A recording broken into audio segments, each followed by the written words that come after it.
You are experiencing a slow decline. Not physically. Your heart is beating. Your lungs are drawing breath. But there is a part of you, the most vital, powerful, and authentic part, that is being suppressed. Day by day, conversation by conversation, nod by polite nod, you are being held back by an invisible force. The force of they. They think you should be married by now. They think you should have a stable job. They think you are too quiet, too loud, too ambitious, or not ambitious enough. And because you are terrified of the silence that follows their disapproval, you obey. You perform. You twist your spine to fit into boxes they built for you. You have become an actor in a play you did not write, reciting lines you do not believe, for an audience that does not actually care how your life unfolds. Robert Greene, one of the most influential observers of power and human nature, understood why you do this. He understood that the human mind is fragile, desperate for validation, and terrified of isolation. But he also understood the cure. Most people think Robert Greene writes about power, influence, and strategy. He does, but beneath all of it is a deeper lesson. If you do not rule yourself, you will be ruled by others. There is no middle ground. There is no democracy in the soul. Either you are the ruler of your own mind, or you are a servant in someone else's game. Today we are going to perform a psychological awakening. We are going to remove the need for validation that has been programmed into you since birth. We are going to look at the cold, hard philosophy found throughout Robert Greene's work. Not to manipulate others, but to stop others from manipulating you. I am going to hand you 7 keys, 7 powerful principles that will turn you from a people-pleaser into a sovereign entity. It is not self-help. It is self-protection. And once you see the patterns that have been influencing you, you will never be able to unsee them. And for the first time in your life, you won't care. You will finally be free. But to get there, you have to be willing to let go of the part of you that constantly begs to be liked. Let's begin with the lie. The lie that keeps you enslaved. You have been told that being good means being agreeable. That being a virtuous person means putting others before yourself. You have been taught that the highest moral ground is self-sacrifice. This is a slave morality, and it is designed to keep you weak. Robert Greene's work repeatedly reveals a hard truth about human nature. If you make a profession of pleasing everyone, you eventually lose yourself in the process. Read that again. If you insist on being nice to everyone, you will be destroyed. Why? Because the world is not nice. People are driven by self-interest, ego, and survival. When you prioritize their feelings over your reality, you are bringing a bouquet of flowers to a knife fight. You think your sacrifice is buying you love. You think that if you burn yourself to keep others warm, they will be grateful. They won't. They will just complain that the fire isn't hot enough. And when you are nothing but ash, they will walk away to find new fuel. This is the harsh reality of human nature that Robert Greene refused to ignore. People are often ungrateful, inconsistent, self-serving, fearful, and driven by their own interests. As long as you succeed, they are yours entirely. They will support you when the cost is low, but when sacrifice becomes necessary, many disappear. This isn't cynicism. This is observation. Look at your own life. Look at the times you said yes when you wanted to say no. Did they respect you for it, or did they simply expect it again the next time? When you live for others, you are teaching them how to treat you. You are teaching them that your time is cheap, that your boundaries are suggestions, that your soul is for sale. You are signaling that you are a resource to be harvested, not a person to be respected. The Robert Greene shift begins when you realize that goodness without strength is just submission. True virtue requires the strength to say no. It requires the capacity to be disliked. You must learn how not to be harmless. It doesn't mean you become cruel. It doesn't mean you go out and harm people for sport. It means you stop making yourself easy to exploit. It means you reserve your kindness for those who have earned it, rather than broadcasting it to everyone in a desperate bid for approval. A powerful person does not scatter their resources in the streets hoping the crowd will love them. They guard their resources. Your energy is your gold. Your attention is your currency. Stop throwing it at people who wouldn't stand beside you when it matters. Living for yourself starts with a ruthless audit of your benevolence. Who are you serving and why? If the answer is because I don't want them to be mad at me, you are a hostage. One of the greatest ways we give our power away is through the mouth. We talk, we overshare, we explain. You have a dream. You tell your friends. You have a plan. You post it on social media. You have a problem. You vent to your co-workers. You are leaking energy. Every time you tell someone your plans, you are handing them a veto. You are inviting their doubts into your sanctuary. I'm going to start a business. Oh, really? In this economy? My cousin tried that and lost everything. Boom. Now you are carrying their fear. You were flying, and they tied a rock to your ankle. Not because they hate you, often because they love you and they are afraid for you. But the result is the same. You sink. Robert Greene has repeatedly shown that powerful people move quietly until the move is already made. In your life, the battle is the struggle to change, to become something new. When you announce your moves too early, you give the doubters, the critics, and the defenders of the status quo time to organize against you. Living for yourself requires strategic secrecy. Keep your counsel. Build in the dark. There is a psychological phenomenon called social reality. When you tell people you are going to do something, your brain often receives a small reward as if progress has already been made. You feel good before the work is done. But there is a deeper problem. When you live for others, you use conversation to seek permission. You explain your life choices because you want someone to nod and say, yes, that makes sense. You are looking for approval before you move. Stop explaining. If you want to quit your job, don't ask for advice from people who are too afraid to leave theirs. If you want to transform your body, don't discuss your goals with people who are addicted to comfort. Silence is a shield. It protects your ideas while they are still fragile. It creates mystery. When you are silent, people project their assumptions onto you. They wonder what you are doing. They lean in. But more importantly, silence forces you to rely on your own internal compass.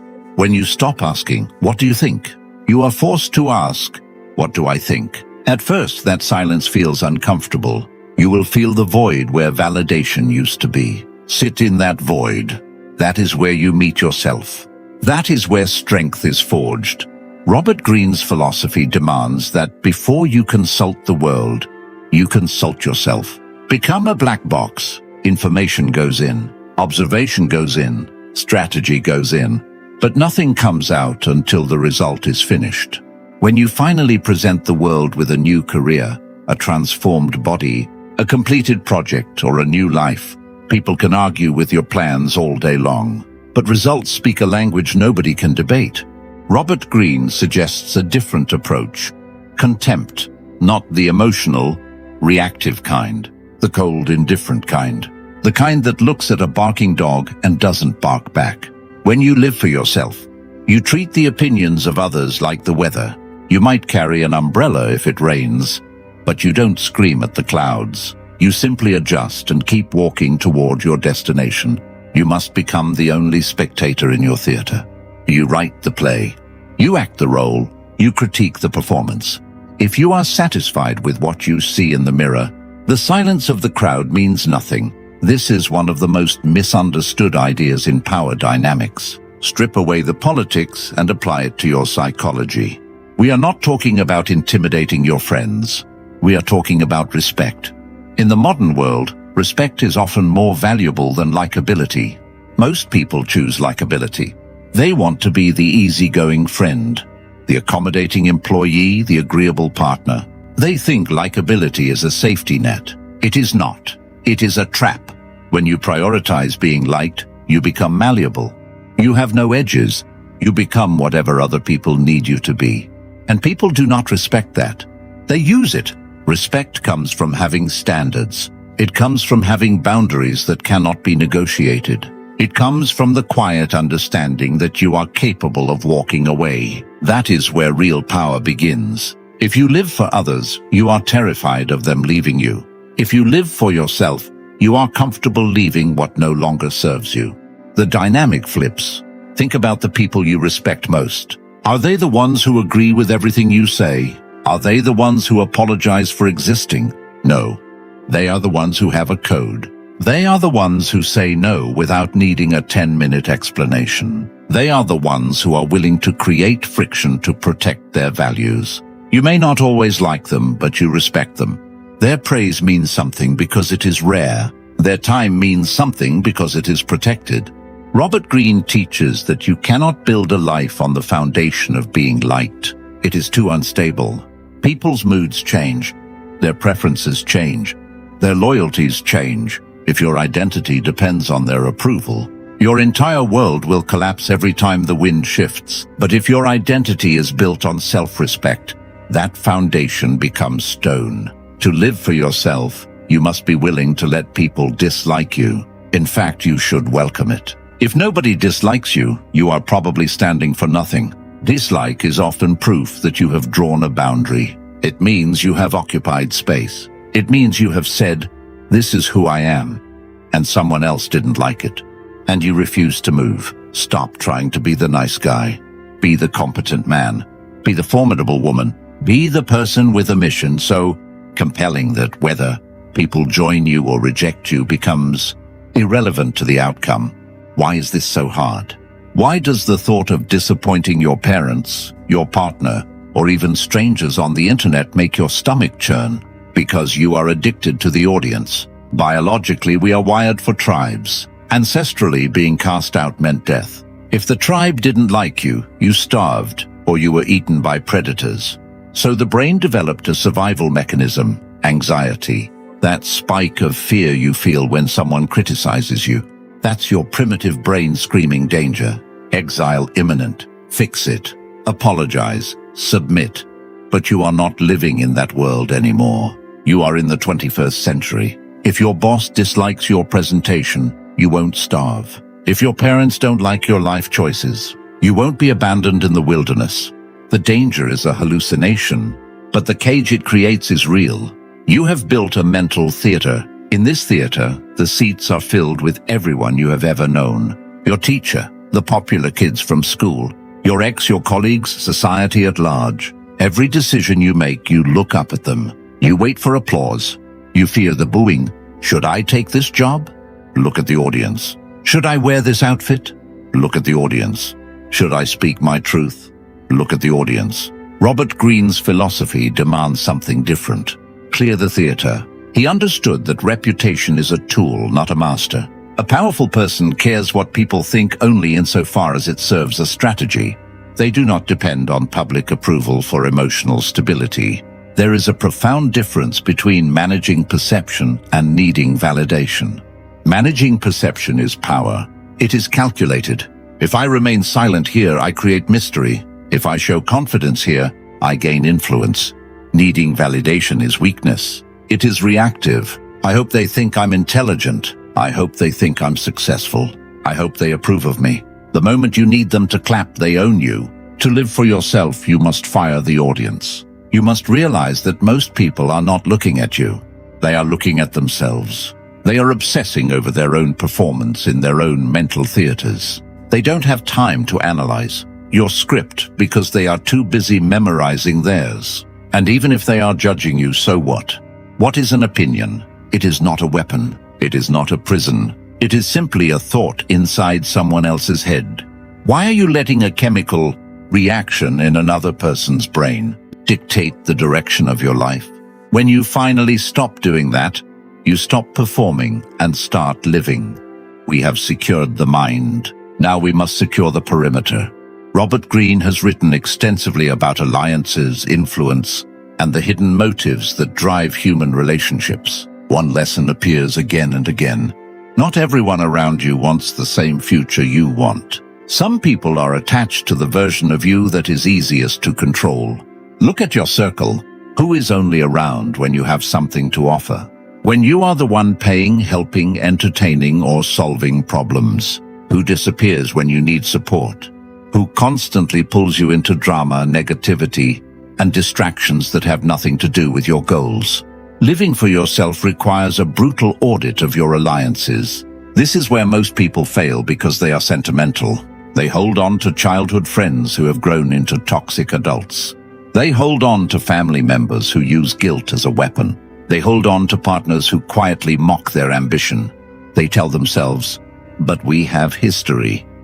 The question is not whether you have history. The question is whether that history is helping you build the future you want. If you are trying to build a new life, you cannot keep the old architects on the payroll. Sometimes growth requires surgery. And surgery, by definition, involves cutting. It involves pain. It involves removing things that once felt necessary, but are now holding you back. When you start living for yourself, you will change. Your standards will change. Your habits will change. Your tolerance for nonsense will disappear, and the people around you will notice. They will say, "You've changed." They will say it like an accusation, like a crime. Your response should be silence because they are right. You have changed. You have stopped being a mirror for their insecurities. You have stopped being the side character in someone else's story. You must be willing to walk alone rather than walk with people who constantly pull you backward. Robert Greene repeatedly emphasizes the importance of self-reliance. Emotional self-sufficiency is power. If people leave because you finally set boundaries, let them leave. If they attack you because you chose a path they do not understand, let them attack. Do not retreat. This is the price of sovereignty. Isolation is not a punishment. It is a filter. When you remove the noise, you create space for loyalty.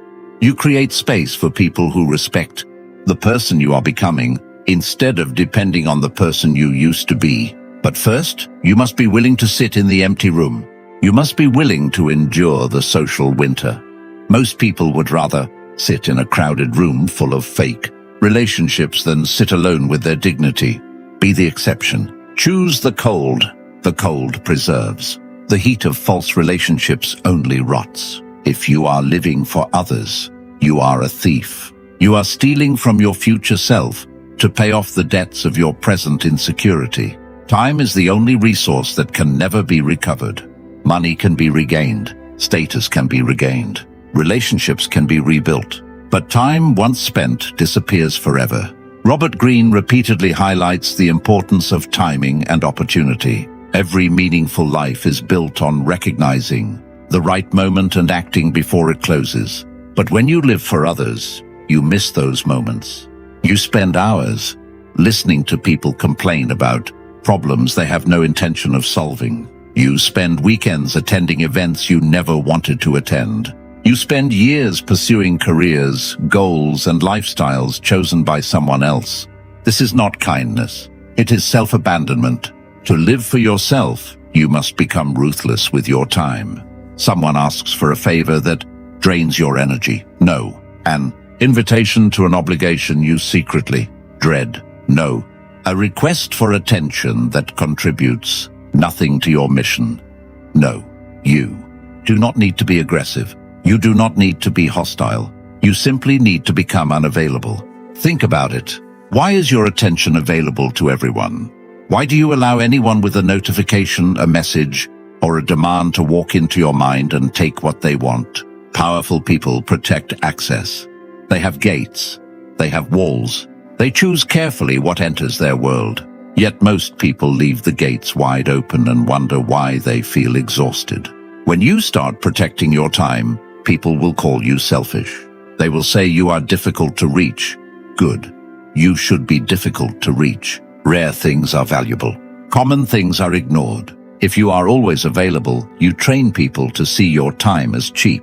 Understand this principle. Every time you say yes to something meaningless, you are saying no to something meaningful.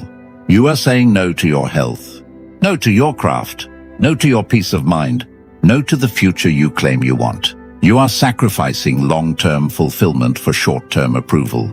Be protective of your time. Guard it like treasure, because only when you accumulate enough of it can you invest it into something that truly matters, something that defines you, something that outlives you. Living for yourself means recognizing that the clock is already ticking.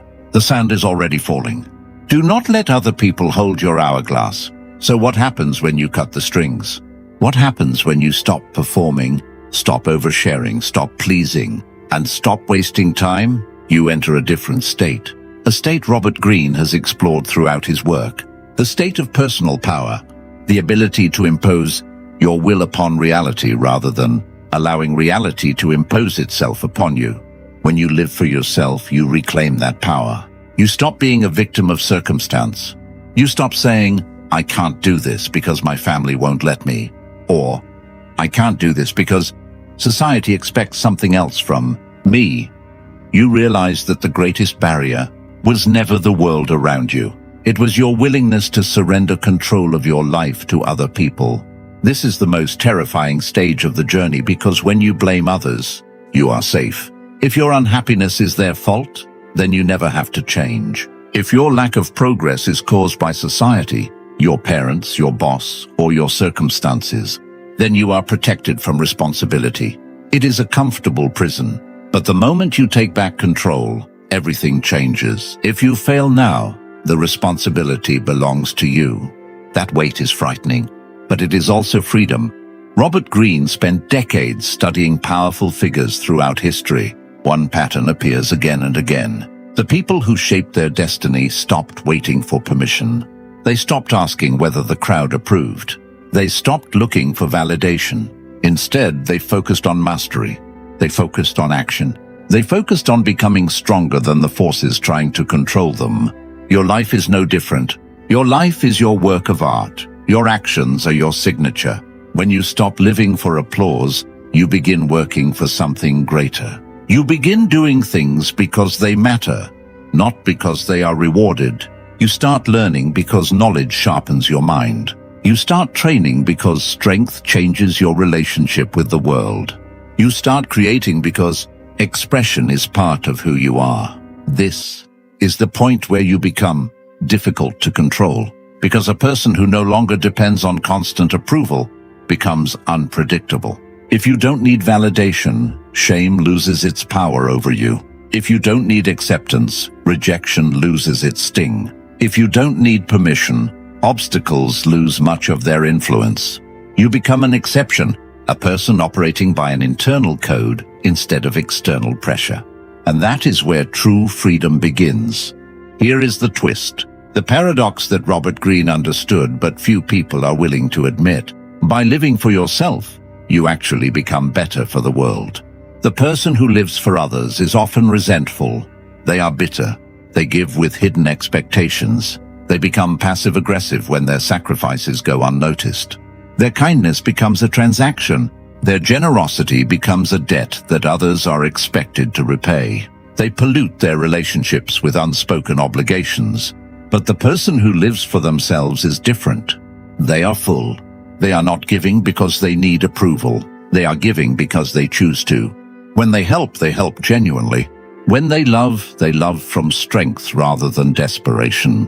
When they support others, they do so because they have something to give, not because they are afraid of being disliked. A strong, self-possessed individual becomes a pillar. A weak, approval-seeking individual becomes a vine. Vines cling, pillars support. By prioritizing your own mental stability, your own resources and your own mission, you become a force of order in a chaotic world. You become the person others can rely on, not because you are a doormat, but because you are solid, because you have built something within yourself that cannot easily be shaken. Robert Greene repeatedly emphasizes self-reliance. When you rely on your own strength, you can protect what matters. When you depend entirely on others for your identity, your confidence or your direction, you become fragile, and fragile people cannot provide stability to anyone else. Your family does not need you to be agreeable. They need you to be strong. Your partner does not need you to be fake. They need you to be authentic. The world does not need another copy of what society expects. It needs the person you become when you stop performing. To live for yourself is one of the most generous things you can do because it kills the lie. It kills the fake smile. It kills the forced agreement. It kills the resentment that quietly destroys relationships from the inside out. In its place, it creates something far more valuable: truth. And truth, even when uncomfortable, is the only foundation strong enough to hold the weight of a meaningful life. So the question remains, now that you have the keys, now that you see the theater for what it is, now that you understand the danger of the audience and the power of silence, what will you do when this video ends? The algorithm will offer you another source of entertainment, another hit of stimulation designed to make you forget what you just heard. The world is waiting to put the collar back around your neck. The question is, will you let it, or will you sit in the silence? Will you look at your phone, look at the people demanding your attention, and ask yourself a simple question? Do I serve them, or do they serve my purpose? The door to the cage is open. It has always been open. The only thing keeping you inside was the fear that there was nothing outside for you. But there is everything outside for you. There is reality. There is freedom. There is the person you could become if you stopped living for approval and started living according to your own principles. Robert Greene has spent decades studying the people who shaped history, and one lesson appears repeatedly. The people who leave a mark on the world are not the people who follow the crowd. They are the people willing to be misunderstood. They are willing to be criticized. They are willing to stand alone when necessary. But first they make a choice. They stop asking for permission. You have to make that choice too. You have to be willing to be disliked. You have to be willing to be misunderstood. You have to be willing to stop performing and start living.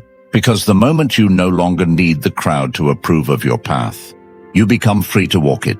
Most people will hear this message and move on. A few will apply it. An even smaller number will transform because of it. The question is simple. Which one